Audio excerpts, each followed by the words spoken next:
ګرانو کتونکو السلام علیکم.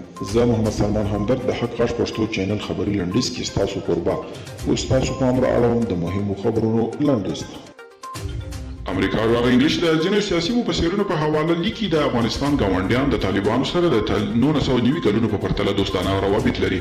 هغوی وایي د افغان ګاونډیان طالبان د داعش په مقابل کې یو دفاعي دیوال ګڼي. همدا وجه ده چې دا ځل طالبانو ته د زیات بین المللي مشروعیت ورکړل شوی دی.